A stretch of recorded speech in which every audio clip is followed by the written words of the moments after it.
Welcome to today's visual journal.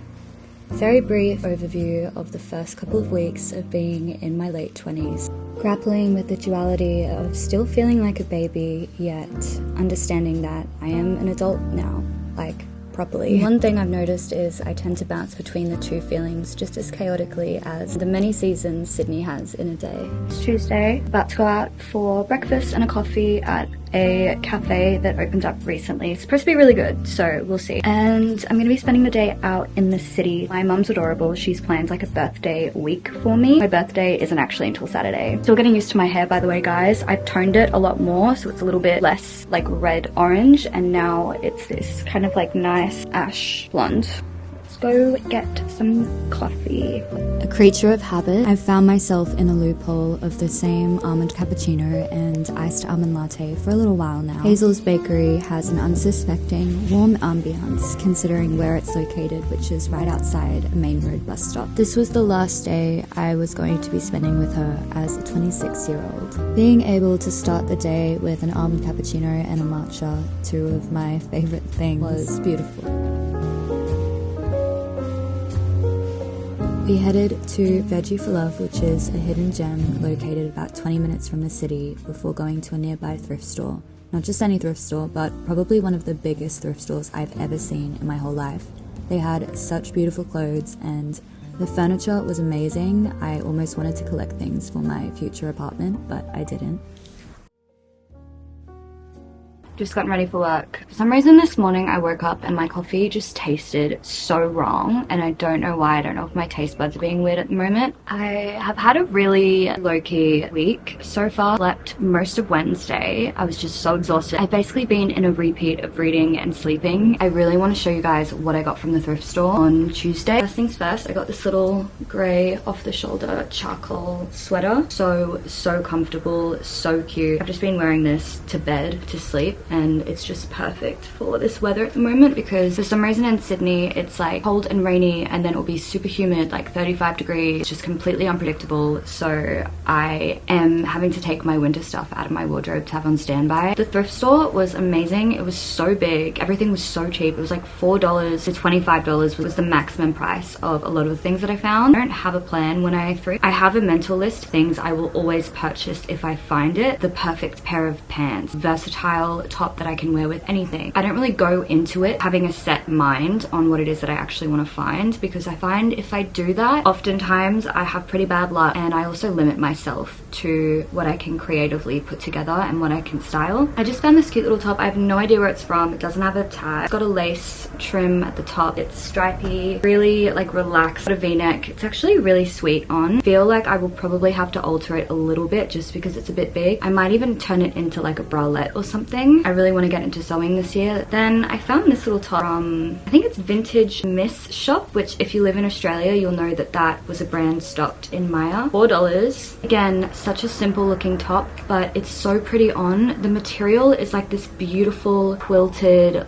waffle, slightly sheer, but I can still wear it and feel comfortable. Next up, probably my most exciting purchase. Working in a vintage store has taught me so much about fashion and the kind of brands that if you see it in a thrift store you should pick it up, because they are amazing and there's not many pieces around anymore. This one is by Mr. K Australia, and it is the most beautiful like light sage green blazer. Look at this collar, hold on. It is so gorgeous on. I cannot wait to style this. Going through all these ideas in my head of what I can wear with this. I feel like even just with a little singlet, mini skirt, knee-high boot, my favorite outfit recipe at the moment. This one was $25, the most expensive thing that I bought. I did get other things as well, but I've already put it away in my closet, so I'll probably show you guys maybe tomorrow. Last thing, I finished reading Magnolia Park last night. This book was really difficult for me to read because the themes surround loving someone who consistently hurts you. I feel like the themes of this book are things that a lot of people have experienced in their life when it comes to love, and it's also kind of a lot of people's worst nightmare, feeling like you actually can't leave the person that hurts you. I just struggled reading this because I felt for the main character. I had a soft spot for her. Her experience, I feel, was something that I know a lot of my friends have experienced, a lot of women that I've met have experienced. I do credit the writer for also making me feel bad for BJ as well. And if you have read the book, you'll know who BJ is, but it's the main male character in the book. Somehow I still had a bit of a soft spot for him despite kind of hating most things about him. Yeah, it was a good read. It got me really thinking. I was able to actually journal for hours after reading this book because I felt like it brought up a lot of themes in my life. If you are off-put by the concept of cheating, or that's really hard for you to read, don't read this book, or at least read it knowing that you might have to take some breaks. For me personally, I had to take quite a few breaks reading this book just to kind of deal with my own thought process and things that came up for me. I really actually quite enjoyed this book. I don't feel the need to read the other ones. I feel like I'm happy to leave it there. It was quite chaotic, really intense, so just keep that in mind.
It's my birthday, 27. Feels so crazy to think about. I feel like COVID really distorted my perception of time and how fast life is moving, and now I've woken up and all of a sudden I'm in my late 20s, and that's such a crazy thought to have because I definitely don't feel it, but in some way I think it's beautiful, and I just have to really accept where I am in my life at the moment, and I have so much to be grateful for. So I've woken up this morning feeling really good. I've had anxiety all week over this. I don't know why, but this is the first birthday that has actually stressed me out. Yeah, waking up this morning I felt okay. I felt a sense of peace within myself. I had the most beautiful morning. Mum and I went and got a coffee, and then I unboxed all my presents, which was just crazy beautiful. I got a sewing machine, which is something that I have been wanting for so long. I used to sew when I was younger and I've missed it so much. I used to make my own clothes and bags and things like that. I want to start making my own clothes again.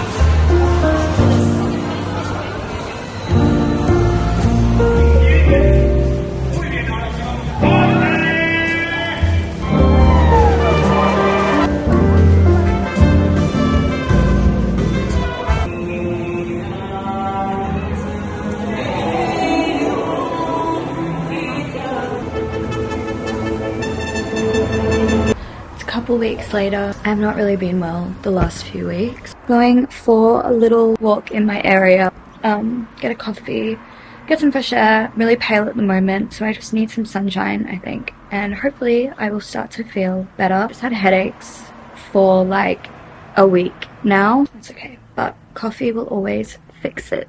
Okay, so something I haven't shared with you guys yet is that I am actually working on a whole other business. It's new. It's been in the works since about midway through last year. I don't want to give too much away, but also I'm going to be starting like a small business diaries here on my channel. It's going to be a skincare and body care business. It might sound a bit out of the blue, but if you guys have been following me for a while, you know how incredibly passionate I am about this industry and about skincare and body care. I used to blog about it when I was 19 and I'm 27 now. I grew up pretty privileged in the sense that my mum makes her own body care and skincare, and she has done an incredible job at teaching me. Growing up, I was always making my own face masks and face oils and cleansers and body creams, and at first it was just fun until last year I really started to get into it in a therapeutic way, and I realized pretty quickly that Some of the products I was making were really, really good. I feel like I should share it with other people. I got a small sample of a few fragrance oils that I have ordered.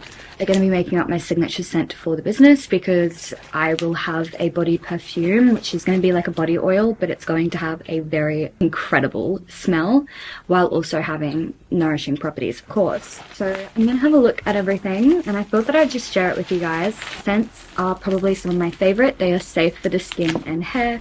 You guys have no idea how perfect that is. These are just the ingredients. Oh my god, oh my god, oh my god, oh my god.